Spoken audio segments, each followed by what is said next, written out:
नमस्कार दोस्तों, मैं विनीत सिंह।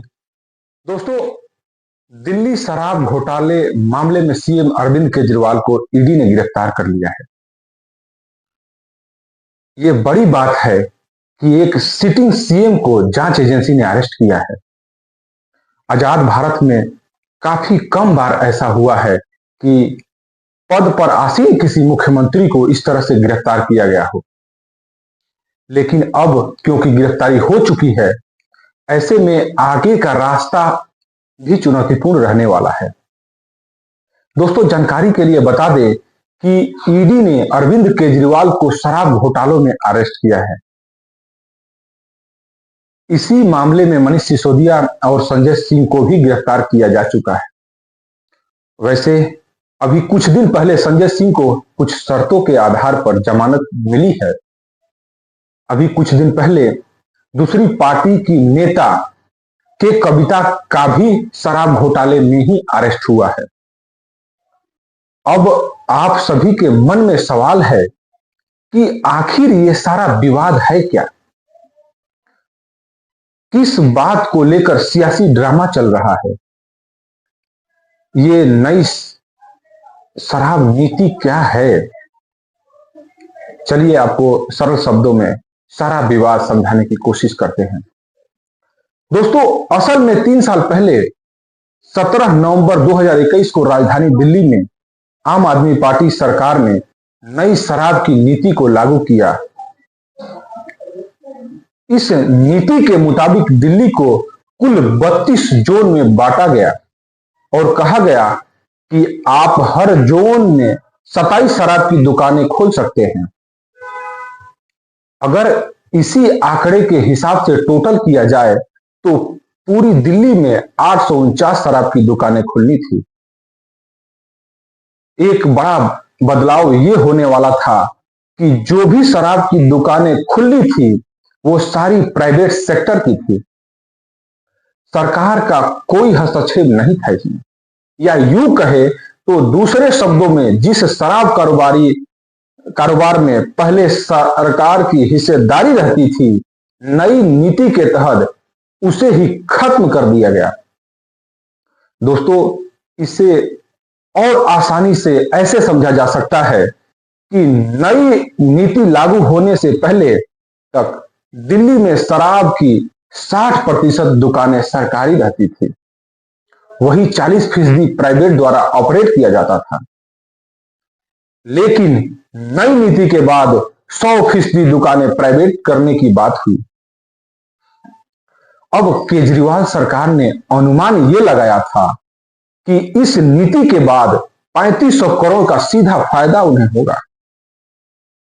दोस्तों, एक और बड़ा परिवर्तन यह देखने को मिला कि नई नीति के बाद सरकार शराब की दुकान के लिए जो लाइसेंस लगता था उसकी फीस कई गुना बढ़ा दी गई थी।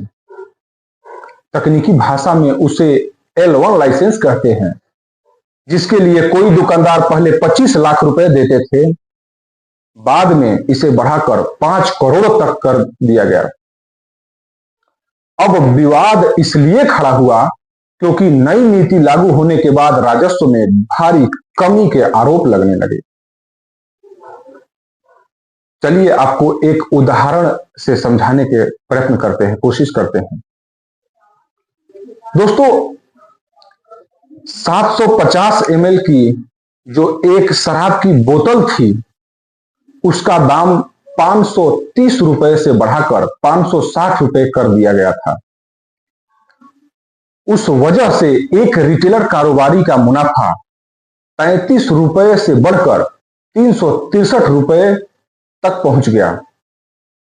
इसका सीधा मतलब यह था कि रिटेल कारोबारी को 10 गुना तक ज्यादा फायदा पहुंच रहा था। लेकिन सरकार को जो पहले 329 रुपए कुछ पैसे का फायदा मिलता था वो घटकर 3 रुपए कुछ पैसे यानी 4 रुपए तक पहुंच गया। इसी वजह से कहा गया कि सरकार को जबरदस्त नुकसान हुआ। अब दोस्तों, एक सवाल यह उठता है कि सीएम अरविंद केजरीवाल इस मामले में फंस गए कैसे। असल में कुछ दिन पहले इसी मामले में केसीआर की बेटी के कविता को अरेस्ट किया गया था। उनके एक अकाउंटेंट हैं बुची बाबू, ये वही शख्स है जिससे ईडी ने कई घंटे पूछताछ की थी। सवाल जवाब के दौरान उसने ही सबसे पहले अरविंद केजरीवाल का नाम लिया था। उसने दावा किया था कि के कविता, मनीष सिसोदिया और अरविंद केजरीवाल के बीच में एक राजनीतिक संबंध चल रही थी।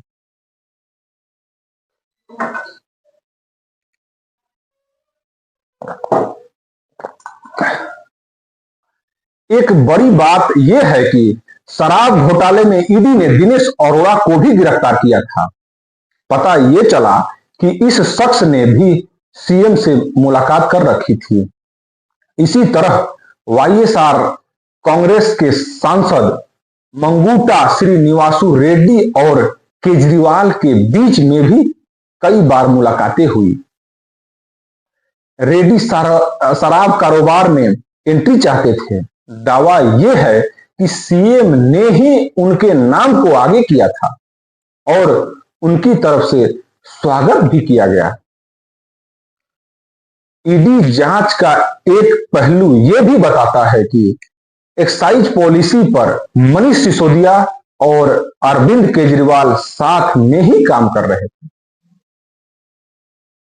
ऐसे में अगर सिसोदिया पर कोई आरोप लगे तो सीएम से पूछताछ तो लाजमी है। अब दोस्तों, यदि कोई भ्रष्टाचार करेगा तो उसको जेल तो जाना ही पड़ेगा। दोस्तों, आपको यह जानकारी कैसी लगी, हमारे कमेंट में जाकर अपनी राय जरूर रखें। यदि आपको हमारे वीडियो अच्छी लगी हो तो हमारे चैनल से जुड़ने के लिए सब्सक्राइब वाला बटन जरूर दबाइएगा। धन्यवाद।